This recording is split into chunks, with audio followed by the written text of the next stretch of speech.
Hi guys, welcome back to the channel. 1,20,000 రూపాయల phone 60,000కి వస్తే ఎవరికి మాత్రం తీసుకోవాలని ఉండదు. ఒక ఫ్లాగ్షిప్ ఫోన్ ప్రతి ఒక్కరికి కూడా యూజ్ చేయాలని అయితే ఉంటుంది కదా. అలాంటి ఒక డీలే నేను మీ ముందుకైతే తీసుకొచ్చాను. ఇదే సామ్సంగ్ S24 Ultra అనమాట. ఈ సేల్లో పర్టికులర్గా ఇయర్లో ద బిగ్గెస్ట్ సేల్ అయిన ఫ్లిప్కార్ట్ బిగ్ బిలియన్ డేస్ కావచ్చు, అలాగే అమెజాన్లో గ్రేట్ ఇండియన్ ఫెస్టివల్ సేల్ కావచ్చు.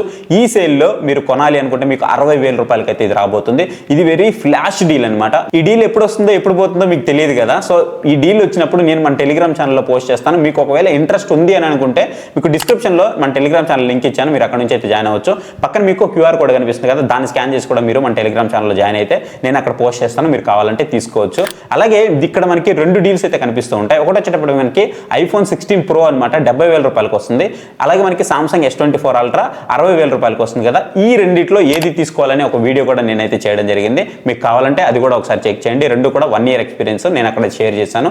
సో ఇకపోతే నేను డెడికేటెడ్గా దీని గురించి అయితే చేస్తున్నాను, సామ్సంగ్ S24 Ultra. సో ఈ సామ్సంగ్ S24 Ultra ఈ 60,000 రూపాయల ప్రైస్లో మీరు కొనొచ్చా లేదా, కొనడం మనకి లాభమా నష్టమా, ఎవరు కొనొచ్చు ఎవరు కొనకూడదు, ఎవ్రీథింగ్ అయితే మాట్లాడుకుందాం. దీంట్లో ప్రోస్ ఏంటి కాన్స్ ఏంటి ప్రతి ఒక్కటి అయితే మనము ఇవాళ వీడియోలో అయితే మాట్లాడుకుందాం. ఫస్ట్ మనం దీని యొక్క బాడీ గురించి అయితే మాట్లాడుకోవాలి. ఏదైతే డిస్ప్లే ఉందో ఇది గొరిల్లా గ్లాస్ ప్రొటెక్షన్ తో వస్తుంది. అండ్ ఏదైతే బాడీ ఉందో ఇది మనకి టైటానియం ప్రింట్ అయితే రావడం జరుగుతుంది. సో బాడీ అయితే మీకు చాలా హార్డ్ గా ఉంటుంది. మీకు చిన్న చిన్న డ్రాప్స్ నుంచి అయితే ఖచ్చితంగా ఇది సర్వైవ్ అయితే అవుతుంది, మీకు ఎలాంటి ప్రాబ్లం అయితే ఉండదు. సో ఈ టైటానియం బాడీతో రావడం వల్ల మీకు కొంచెం వెయిట్ అయితే కొంచెం లిటిల్ బిట్ ఎక్కువ అయితే అనిపిస్తూ ఉంటుంది. దీంట్లో మనకి 6.8 inches quad HD plus display ఉండడం వల్ల డిస్ప్లే అనేది కొంచెం మీకు పెద్దదిగా అయితే కనిపిస్తూ ఉంటుంది. కలర్స్ కూడా మీకు చాలా పంచిగా అయితే అనిపిస్తూ ఉంటుంది.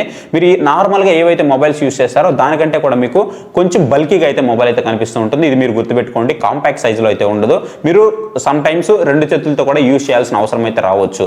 ఎందుకంటే మీరు ఇంతవరకు కూడా కాంపాక్ట్ సైజ్ మొబైల్స్ అయితే యూజ్ చేస్తుంటారు కాబట్టి ఈ మొబైల్ మీకు వాటితో కంపేర్ చేసినప్పుడు కొంచెం పెద్ద సైజ్ అయితే అనిపిస్తూ ఉంటుంది.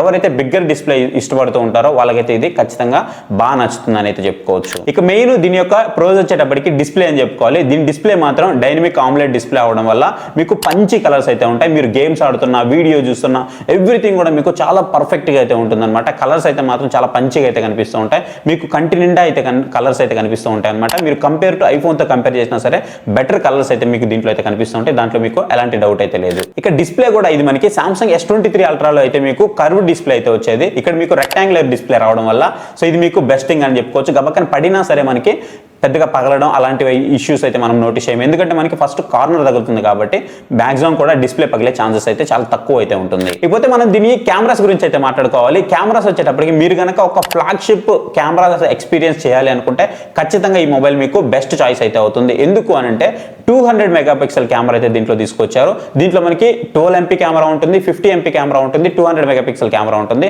ఫ్రంట్ లో మనకి 12 మెగాపిక్సెల్ కెమెరా అయితే ప్రొవైడ్ చేస్తూ ఉన్నారు. అండ్ ఏదైతే మీకు 200 మెగాపిక్సెల్ కెమెరా ఉందో 200 మెగాపిక్సెల్ కెమెరా క్వాలిటీ అయితే మీకు చాలా బాగుంటుంది. డీటెయిల్స్ అయితే చాలా క్లియర్గా అయితే క్యాప్చర్ చేస్తుంది, మీకు ఎలాంటి ప్రాబ్లం అయితే ఉండదు.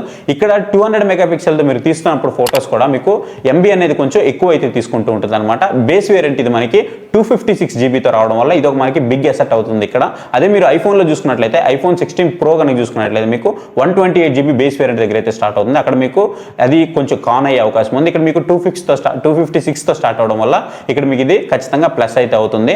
అండ్ మీకు ఫొటోస్లో మాత్రం టాప్ నాచ్ పర్ఫార్మెన్స్ అయితే ఉంటుంది. మీరు కంపేర్ టు ఐఫోన్తో కంపేర్ చేసుకున్నా సరే టాప్ నాచ్ పర్ఫార్మెన్స్ అయితే ఉంటుంది. మీకు పోర్ట్రేట్స్ తీసుకున్నప్పుడు మాత్రం మీరు దీంట్లో లవ్లో పడిపోతారనమాట. అంత మంచి పోర్ట్రేట్స్ అయితే మనకి దీంట్లో అయితే ప్రొవైడ్ చేస్తూ ఉంటుంది. సో మీ ఇష్టం, అది మీరు ఎలా తీస్తారంటే మీ క్రియేటివిటీ మీద ఇది డిపెండ్ అయి ఉంటుంది. మీరు అంత మంచిగా దీంట్లో అయితే ఫొటోస్ అయితే క్యాప్చర్ చేయొచ్చు. మీకు అది పోర్ట్రేట్స్ అయితే మాత్రం నెక్స్ట్ లెవెల్ అయితే ఉంటుంది. అయిపోతే మనం వీడియో గురించి మాట్లాడుకోవాలి. సో వీడియో గురించి మాట్లాడుకున్నట్లయితే వీడియో వచ్చేటప్పటికి మీకు బ్యాక్ సైడ్ వచ్చేటప్పటికి 20x జూమ్తో అయితే సపోర్ట్ చేస్తూ ఉంటుంది. మీకు చాలా మంచిగా అయితే క్లారిటీ అయితే బాగానే కనిపిస్తూ ఉంటుంది. డీటెయిల్స్ కూడా చాలా బాగా అయితే క్యాప్చర్ చేస్తూ ఉంటుంది. మీరు అప్ టు 10x వరకు వెళ్ళినా సరే మీకు డీటెయిల్స్ అయితే చాలా నీట్గా అయితే కనిపిస్తూ ఉంటాయి. నేను కొన్ని వీడియోస్ మీకు ఇక్కడ డిస్ప్లే చేస్తాను చూడండి. 10x వరకు కూడా మీకు ఎలాంటి ప్రాబ్లం ఉండదు. 20xలో కూడా మీరు మంచిగానే టికెట్ అయితే తీసుకోవచ్చు. కొంచెం మీరు లిటిల్ బిట్ లాస్ అయితే అవుతారు. మీరు అదే ఐఫోన్తో కంపేర్ చేస్తే మాత్రం ఖచ్చితంగా మీకు ఇక్కడ బెటర్ చాయిస్ అయితే అవుతుంది. అదే మీరు బయట డిఫాల్ట్ గా గనక ఎలాంటి జూమ్ లేకుండా రికార్డ్ చేస్తున్నారంటే 2 వీడియోలు పక్క పక్కన పెట్టినట్లయితే మీకు ఐఫోన్ వీడియో కానీ ఈ సామ్సంగ్ వీడియో కానీ పక్క పక్కన పెడితే ఖచ్చితంగా మీకు ఐఫోన్ వీడియో అనేది కొంచెం బెటర్గా అనిపిస్తూ ఉంటుంది. బట్ జూమ్ చేసినప్పుడు మాత్రం సామ్సంగ్ S24 అల్ట్రా వీడియో అనేది మీకు చాలా క్లియర్గా అయితే కనిపిస్తూ ఉంటుంది. పోతే ఫ్రంట్ కెమెరా గురించి మాట్లాడుకున్నట్లయితే ఇది మనకి కొంచెం డౌన్ గ్రేడ్ అని చెప్పుకోవాలి. ఎందుకంటే 12 మెగాపిక్సెల్ మీకు అంత బెటర్గా అయితే పర్ఫామ్ చేయదు. ఇంకా మీకు లో లైట్ కండిషన్లో అయితే కొంచెం ఇబ్బందికరంగానే ఉంటుందని చెప్పుకోవచ్చు. ఇక వీడియో రికార్డింగ్ క్యాపబిలిటీ విషయానికి వస్తే మీకు 4K 60 FPS ఉంది, 8K 30 FPS కూడా మీరు దీంట్లో అయితే రికార్డ్ చేసుకోవచ్చు. ఖచ్చితంగా మీకు ఇది బిగ్ సెట్ గా చెప్పుకోవచ్చు. 8Kలో రికార్డ్ చేసినప్పుడు మీకు అంత మంచి క్వాలిటీస్ వస్తాయా అని అంటే నేను రావనే చెప్తాను. 4K 60 FPS లో మాత్రం మీకు చాలా బెటర్ అయితే ఉంటుంది. మీకు 4K 120 FPS కూడా ఉంటుంది. మీరు దాంట్లో కూడా మీరు కావాలంటే రికార్డ్ చేసుకోవచ్చు. చాలా మంచిగా అయితే ఉంటుంది. మీకు ప్రో మోడ్ కూడా ఇక్కడ అవైలబుల్ ఉంటుంది. మీ ఇష్టం, ఇక మీరు ఎలా యూజ్ చేసుకుంటారో సో దాన్ని ఒక మీరు DSLR లాగా అయితే యూజ్ చేసుకోవచ్చు అనమాట. అంతేకాదు దీంట్లో మనకి లాగ్ లో కూడా మనం వీడియోస్ అయితే రికార్డ్ చేసుకోవచ్చు. అలాగే మనము ఇప్పుడు సోనీలో వచ్చేటప్పటికి S లాగ్, కెనాన్లో వచ్చేటప్పటికి C లాగ్ ఎలాగైతే వీడియోస్ రికార్డ్ చేసుకుంటామో కలర్ గ్రేడింగ్ కోసం, అలా మీరు దీన్ని తీసుకొని స్పాట్ లో మీరు కలర్ గ్రేడింగ్ కూడా చేసుకోవచ్చు. ఇది కూడా మీకు చాలా మంచిగా అయితే ఉంటుంది. సో ఇది మీకు కెమెరాస్ గురించి అయితే. సో సింపుల్ గా చెప్పాలి అంటే కెమెరాస్ గురించి, మీరు కెమెరాస్ లో ఫోటోస్ ఎక్కువ లవ్ చేస్తారు అని అనుకుంటే ఖచ్చితంగా మీకు Samsung S24 ultra best choice అయితే అవుతుంది. లేదు నేను ఓన్లీ వీడియోస్ మాత్రం ఎక్కువ ఇష్టపడతాను అని అనుకుంటే, నేను కంటెంట్ క్రియేటర్ అనుకుంటే ఖచ్చితంగా మీకు ఐఫోన్ అయితే బెటర్ చాయిస్ అవుతుంది. ఇక మనం దీంట్లో AI ఫీచర్స్ గురించి మాట్లాడుకోవాలి. ఈ AI ఫీచర్స్ గురించి మనం ఎంత తక్కువ మాట్లాడుకుంటే అంత మంచిది. ఎందుకంటే మీకు పెద్దగా చెప్పనవసరం లేదు. జనరల్గా మనకి యాపిల్ ఇంటెలిజెన్స్కి ఈ సామ్సంగ్ ఏఐకి ఎక్కువ మంది పోటీ పెడుతూ ఉంటారు కదా. సో మీకు అక్కడ క్లియర్ విన్నర్ తెలిసిపోతుంది. మీకు 100కి 99% న్యాయం చేస్తుంది అనమాట. ఎక్కడ కూడా మీకు ఏ ఫీచర్ ఇది నాకు బాగాలేదు అన్న ఫీచర్ అయితే ఉండదు అనమాట. లాట్ ఆఫ్ ఫీచర్స్ అయితే ఉన్నాయి. ఈ ఫీచర్స్ అన్ని చెప్పుకుంటే మనకి ఈ వీడియోనే ఒక 1 అవర్ అయితే పడుతుంది. అన్ని ఏఐ ఫీచర్స్ అయితే ఉంటాయి. మీకు ఈ ఏఐతో కంపేర్ చేస్తే యాపిల్ ఇంటెలిజెన్స్ ఏఐ ఫీచర్స్ అనేవి అసలు మూలకు కూడా రావన్నమాట. అంత బెటర్గా పర్ఫామ్ చేస్తుంది మీకు సామ్సంగ్ S24 అల్ట్రాలో ఏఐ ఫీచర్ అనేది. ఇకపోతే మనకి S Pen ఉంది. సో S Pen మనకి బ్లూటూత్ కంపాటబిలిటీతో వస్తుంది. మీరు ఒకవేళ నోట్ వర్క్స్ ఎక్కువ యూజ్ చేస్తుంటారు, లైక్ ఏదైనా నోట్ చేసుకుంటూ ఉంటారంటే ఖచ్చితంగా మీకు సామ్సంగ్ S24 అల్ట్రా చాలా బెస్ట్ అయితే ఉంటుంది. ఇంకా మీ పిల్లలు ఏమైనా డ్రాయింగ్ చేస్తున్నారు, మీరు ఏదైనా ఫన్నీగా ఏమైనా క్రియేట్ చేసుకోవాలనుకుంటున్నారు, లేదంటే మీరు ఏదైనా స్క్రోల్ చేస్తూ ఉన్నారు, వాటికి మీకు చాలా బాగా అయితే ఉపయోగపడుతుంది. మీరు కొంచెం ఫన్గా కూడా దీన్ని అయితే యూజ్ చేసుకోవచ్చు. మీరు స్కెచ్ చేసుకోవడం, డ్రాయింగ్ వేసుకోవడం ఇలాంటివి కూడా మీరు అయితే జనరేట్ చేసుకోవచ్చు. లాట్ ఆఫ్ ఫీచర్స్ అయితే మీరు దీని ద్వారా చేసుకోవచ్చు. అలాగే మీరు కెమెరా కంట్రోల్స్ కానీ ఇవన్నీ కూడా మీరు దీంట్లో నుంచి అయితే యూజ్ చేసుకోవచ్చు. సో S Pen అనేది మీకు బిగ్ ఎసెట్ అయితే అవుతుంది. కాకపోతే దీన్ని మనం వాడడం తెలియాలి. ఇక మనం దీని యొక్క పర్ఫార్మెన్స్ గురించి మాట్లాడుకోవాలి. దీని పర్ఫార్మెన్స్ గురించి మాట్లాడుకోవాల్సిన అవసరమే లేదు. ఎందుకంటే ఇది ఒక ఫ్లాగ్షిప్ ప్రాసెసర్ అనమాట. స్నాప్డ్రాగన్ 8s Gen 3 ప్రాసెసర్తో అయితే వస్తుంది. 12GB ఆఫ్ ర్యామ్ అయితే దీంట్లో ప్రొవైడ్ చేస్తున్నారు. 256GB మనకి స్టోరేజ్ అయితే రావడం జరుగుతుంది. స్టోరేజ్ బేసే మనకి 256GB అయితే వస్తుంది. మీకు చాలా బాగుంటుంది. మొబైల్ అయితే మాత్రం మీరు ఏదైనా సరే ఈజీగా హ్యాండిల్ చేస్తుంది. మీకు డైలీ ఏదైనా సరే హ్యాండిల్ చేస్తుంది. మీకు ర్యామ్లో కూడా అన్ని అయితే ఉంచుకోగలుగుతుంది. అన్ని కూడా హై ఎండ్ గ్రాఫిక్స్లో కూడా మీకు హ్యాండిల్ చేయగలుగుతుంది. మీరు ఏ గేమ్ అయినా ఆడుకోవచ్చు, ప్రాబ్లం అయితే ఉండదు. కాకపోతే మీరు ఎక్కువసేపు ఆడుతున్నప్పుడు ఏదైతే ఈ ఫ్రేమ్ ఉందో ఈ ఫ్రేమ్ వల్ల మనకి కొంచెం హీట్ అయితే అబ్జర్వ్ చేస్తున్నట్లయితే మనం అనిపిస్తూ ఉంటుంది. అదొక్కటైతే నేను నోటీస్ చేశాను. ఇక మనం బ్యాటరీ గురించి మాట్లాడుకోవాలి. బ్యాటరీ గురించి మాట్లాడుకున్నట్లయితే దీంట్లో మనకి 5000 mAh బ్యాటరీ అయితే ప్రొవైడ్ చేస్తున్నారు. 45 వాట్స్ ఫాస్ట్ ఛార్జింగ్ అయితే ప్రొవైడ్ చేస్తున్నారు. కంపేర్ టు మనం i4తో కంపేర్ చేసినా దీంట్లో మనకి 45 వాట్స్ వస్తుంది. దాంట్లో 20 వాట్స్ మాత్రమే రావడం జరుగుతుంది. మీకు ఫుల్ ఛార్జ్ అవ్వడానికి 90% అయితే మీకు 1 అవర్లో ఫుల్గా ఛార్జ్ అయిపోతుంది. మీకు 90 నుంచి 100% అవ్వడానికి మళ్ళీ కొంచెం టైం ఎక్కువ అయితే తీసుకుంటుంది. 1 అవర్ 10 మినిట్స్ 1 అవర్ 20 మినిట్స్ వరకు టైం అయితే తీసుకుంటుంది అనమాట ఫుల్ ఛార్జ్ అవ్వడానికి. ఎప్పుడైతే నేను మొబైల్ కొన్నానో అప్పుడైతే నాకు ఫుల్ వర్కింగ్ డే వచ్చేది అనమాట. యాజ్ ఏ క్రియేటర్గా నాకు ఫుల్ వర్కింగ్ డే అయితే వచ్చేది. నార్మల్ యూజర్స్కి అయితే 1.5 డే కూడా వచ్చేది. బట్ ఎప్పుడైతే 1 UI 17 అప్డేట్ వచ్చిందో అప్డేట్ తర్వాత అయితే నాకు ఇది చాలా వరకు బ్యాటరీ డ్రాప్ అయితే అనిపించింది. ఆల్మోస్ట్ నాకు 30 to 40% వరకు బ్యాటరీ డ్రాప్ అయితే అనిపించింది. 10-20% కూడా కాదు, 30-40% వరకు బ్యాటరీ అయితే డ్రాప్ అయితే అనిపించింది అనమాట.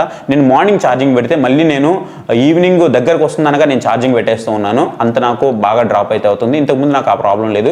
ఇప్పుడు మాత్రమే నాకు ఆ ప్రాబ్లం ఎక్కువగా కనిపిస్తుంది. మేబీ ఇది ఎక్కువ సైకిల్స్ నేను చేయడం వల్ల అయి ఉండొచ్చు. మీకు ఒకవేళ కొత్త మొబైల్ కొంటే బెటర్గా వచ్చే అవకాశం కూడా ఉంది. కాకపోతే ఇప్పుడు వస్తున్న 5000 mAh బ్యాటరీ అనేది కొంతమందికి సరిపోతుంది, కొంతమంది సరిపోకపోవచ్చు. ఎందుకంటే ఇప్పుడు అన్ని కూడా మనకి 6000-7000 mAh బ్యాటరీస్ వస్తున్నాయి కాబట్టి ఇది కూడా మీరు దృష్టిలో ఉంచుకోవాల్సి ఉంటుంది. ఇక మనం దీన్ని రెగ్యులర్గా యూజ్ చేస్తున్నప్పుడు లైక్ 2600 nits బ్రైట్నెస్ అయితే వస్తూ ఉంటుంది. బట్ మన సన్ కండిషన్ బట్టి ఇది బ్రైట్నెస్ అయితే పెరుగుతూ ఉంటుంది. మీరు బాగా ఎండలో ఉన్నారనుకోండి, మీకు ఓవర్ బ్రైట్నెస్ అయితే అది తీసుకెళ్ళిపోతూ ఉంటుంది, హై బ్రైట్నెస్ మోడ్కి అయితే వెళ్ళిపోతూ ఉంటుంది. సో బ్రైట్నెస్ అయితే మీరు కంపేర్ టు ఐఫోన్తో కంపేర్ చేసినా మీకు బెటర్ బ్రైట్నెస్ అయితే ఇస్తుంది. కలర్స్ కూడా చాలా మంచిగా అనిపిస్తూ ఉంటుంది. 120 Hz రిఫ్రెష్ రేట్ ఉండడం వల్ల ఎక్కడ కూడా మీకు ఎక్స్పీరియన్స్లో ఎలాంటి ప్రాబ్లం అయితే ఉండదు. చాలా మంచి ఎక్స్పీరియన్స్ అయితే కలుగుతుంది, చాలా స్మూత్ ఎక్స్పీరియన్స్ అయితే ఉంటుంది. అండ్ మీరు ఇక్కడ ఇంకోటి అయితే గుర్తుంచుకోండి, మీరు ఎప్పుడైతే మొబైల్ కొంటారో, మొబైల్ కొన్నప్పుడు మీకు అడాప్టర్ అయితే రాదు, ఛార్జింగ్ అడాప్టర్, ఓన్లీ కేబుల్ మాత్రమే ప్రొవైడ్ చేస్తారు. అడాప్టర్ అయితే మీరు ఎక్స్ట్రా అయితే పర్చేస్ చేసుకోవాల్సి ఉంటుంది. మీరు ఏదైతే ఐఫోన్ తీసుకుంటారో ఐఫోన్లో కూడా అంతే, మీరు అడాప్టర్ అయితే మీరు ఖచ్చితంగా బయట అయితే పర్చేస్ చేయాల్సి ఉంటుంది. ఓన్లీ కేబుల్ మాత్రమే ప్రొవైడ్ చేస్తారు. దీంట్లో కూడా మనకి కేబుల్ అయితే ప్రొవైడ్ చేస్తారు కానీ అడాప్టర్ అయితే ప్రొవైడ్ చేయరు. ఇది మనకి 1 TB హార్డ్ డిస్క్ కూడా చాలా ఈజీగా అయితే హ్యాండిల్ చేయగలుగుతుంది. 1 TB హార్డ్ డిస్క్ నేను కనెక్ట్ చేసి చూసాను, చాలా మంచిగా అయితే పర్ఫామ్ చేస్తుంది. ఇక మనం ఫైనల్ గా దీని యొక్క ప్రోస్ అండ్ కాన్స్ గురించి అయితే మాట్లాడుకుందాం. ప్రోస్ అండ్ కాన్స్ గురించి మాట్లాడుకున్నట్లయితే దీని యొక్క డిజైన్ అన్నమాట ఫ్లాగ్షిప్ డిజైన్ అయితే ఉంటుంది అనమాట. బిల్డ్ క్వాలిటీ చాలా సాలిడ్ గా ఉంటుంది. మీరు ఇక్కడ చూడొచ్చు, నేను కొన్ని 13 months అయినా సరే నాకు ఎక్కడ కూడా ఒక్క చిన్న డ్యామేజ్ కూడా ఉండదు, ఎక్కడ చిన్న స్క్రాచ్ కూడా ఉండదు. నేను దీన్ని నార్మల్గా పౌచ్ యూజ్ చేస్తాను, బట్ అయినా సరే నాకు ఒక్క చిన్న స్క్రాచ్ కూడా ఉండదు. కొన్ని మంత్స్ నేను పౌచ్ లేకుండా యూజ్ చేస్తాను, లైక్ ఒక 3 months వరకు పౌచ్ లేకుండా యూజ్ చేశాను. ఫ్లాగ్షిప్ మొబైల్స్ కాబట్టి ఖచ్చితంగా పౌచ్ అయితే యూజ్ చేయండి. చాలామంది లేకుండా యూజ్ చేస్తారు, ఇన్ హ్యాండ్ ఫీల్ చాలా బాగుంటుంది కాబట్టి. కాకపోతే ఏదైనా డ్యామేజ్ జరిగినప్పుడు కొన్ని వేలల్లో మనం ఖర్చు పెట్టాల్సి వస్తుంది కాబట్టి ఖచ్చితంగా మీరు పౌచ్ అయితే యూజ్ చేయండి. నెక్స్ట్ వచ్చేటప్పటికి దీని అసెట్ వచ్చే డిస్ప్లే అని చెప్పుకోవచ్చు. డిస్ప్లే అయితే చాలా బాగుంటుంది, చాలా పంచిగా ఉంటుంది, కలర్స్ కూడా మీకు చాలా మంచిగా అనిపిస్తూ ఉంటాయి. అండ్ దీని యొక్క సెట్లో మనం కెమెరాస్ గురించి కూడా మాట్లాడుకోవాలి. కెమెరాస్ అయితే మీకు చాలా మంచిగా ఉంటాయి, డీసెంట్ పర్ఫార్మెన్స్ అయితే ఇస్తాయి అనమాట. ఫొటోస్లో మాత్రం ఎక్సలెంట్ పర్ఫార్మెన్స్ అయితే ఇస్తాయి. మీకు ఒకవేళ జూమ్ కెమెరాస్ కావాలి అని అనుకుంటే ఖచ్చితంగా మీరు దీన్నే ప్రిఫర్ చేయాల్సి ఉంటుంది. ఇక దీని యొక్క S Pen కూడా ఖచ్చితంగా దీనికి ప్రోస్ కింద అయితే చెప్పుకోవచ్చు. అలాగే దీంట్లో మనకి స్టీరియో స్పీకర్స్ అయితే వస్తాయి, క్వాలిటీ కూడా మీకు చాలా బాగుంటుంది, ఎక్కడ ప్రాబ్లం అయితే ఉండదు, ఎవ్రీథింగ్ కూడా ఫైన్ అయితే ఉంటుంది అనమాట. ఇకపోతే మనం కాన్స్ గురించి మాట్లాడుకోవాలి. కాన్స్ లో నాకు బాగా నచ్చని అంశం ఒకటి నేను మేజర్గా చెప్తాను, ఇదే నాకు బ్యాటరీ డ్రైనింగ్. బ్యాటరీ డ్రైన్ అయితే మాత్రం చాలా ఫాస్ట్గా అవుతుంది. ప్రీవియస్తో నేను కంపేర్ చేస్తే మాత్రం ఖచ్చితంగా ఈ 1 UI 17 అప్డేట్ తర్వాత చాలా వరకు బ్యాటరీ డ్రైన్ అయితే అయింది. మేబీ నెక్స్ట్ అప్డేట్ తర్వాత ఏమన్నా ఫిక్స్ చేస్తారేమో చూడాల్సి ఉంటుంది. అండ్ నెక్స్ట్ వచ్చేటప్పటికి మనకి ఫ్రంట్ కెమెరా ఇంకొంచెం బెటర్గా చేస్తే బాగుంది అనిపించింది. 4K మీకు 60 FPS మీకు ఈజీగా మీరు రికార్డ్ అయితే చేసుకోవచ్చు. కాకపోతే క్వాలిటీ అనేది మీకు కొంచెం తక్కువ అయితే ఉంటుందన్నమాట కంపేర్ టు బ్యాక్ కెమెరాతో కంపేర్ చేస్తే. ఎందుకంటే మీకు 12 MP మాత్రమే మీకు ఫ్రంట్ కెమెరా అయితే ప్రొవైడ్ చేస్తున్నారు. ఇది కూడా మీరు దృష్టిలో అయితే ఉంచుకోండి. సో ఇప్పుడు నేను ఏదైతే పాయింట్ చెప్పబోతున్నాను ఇది కొంతమందికి ప్లస్ అవుతుంది, కొంతమందికి మైనస్ అవుతుంది. ఎందుకంటే కొంతమంది ఎవరైతే బిగ్గర్ డిస్ప్లేస్ యూజ్ చేస్తుంటారో వీళ్ళకి ప్లస్ అయితే అవుతుంది, అండ్ ఎవరైతే కాంపాక్ట్ ఫోన్స్ ఇష్టపడుతుంటారో వాళ్ళకి మైనస్ అయితే అవుతుంది అనమాట. కొంచెం సైజు విషయంలో కొంచెం బిగ్గరగా అయితే అనిపిస్తుంటుంది. మీరు 2 హ్యాండ్తో యూజ్ చేయాల్సిన అవసరం అయితే కొన్నిసార్లు పడవచ్చు, మీరు అది కూడా కొంచెం దృష్టిలో అయితే పెట్టుకోండి. రెండోది వచ్చేటప్పటికి మీకు ఏదైతే బాక్స్లో ఛార్జర్ ఉందో ఛార్జర్ అయితే ఇంక్లూడ్ చేయట్లేదు, ఓన్లీ మనకి కేబుల్ మాత్రమే ప్రొవైడ్ చేస్తున్నారు, అడాప్టర్ అయితే ప్రొవైడ్ చేయట్లేదు. ఇవి దీంట్లో నాకు మేజర్గా అనిపించిన కాన్స్ అయితే. ఇంకొక మేజర్ అప్డేట్ గురించి చెప్పాలి. సామ్సంగ్ వెరీ రీసెంట్గా ఒక చిన్న అనౌన్స్మెంట్ అయితే చేసింది. ఆ అనౌన్స్మెంట్లో సామ్సంగ్ వాళ్ళు ఏం చెప్తున్నారంటే వీళ్ళ రాబోయే సామ్సంగ్ S26 Ultra ఏదైతే ఉందో అక్కడి నుంచి కూడా వీళ్ళు ఏదైతే మనం ఇప్పుడు ప్రజెంట్ ఐఫోన్లో థర్డ్ పార్టీ యాప్స్ యూజ్ చేయలేకపోతున్నామో అలాగా దీన్ని కూడా తీసుకొస్తాము, సెక్యూరిటీ అనేది ఇంకా పెంచేస్తాము, థర్డ్ పార్టీ యాప్స్ మీరు యూజ్ చేయలేరు అని అయితే చెప్తున్నారు.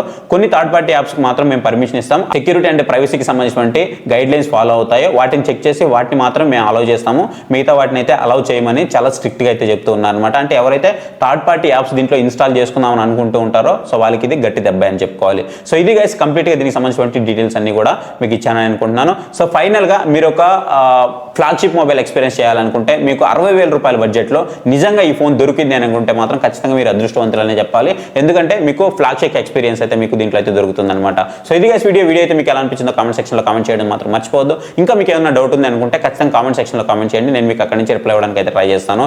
సో సామ్సంగ్ మీద మీ అభిప్రాయాన్ని కామెంట్ సెక్షన్లో కామెంట్ చేయడం మాత్రం అస్సలు మర్చిపోవద్దు. Thank you for watching. So next video, bye, జై హింద్.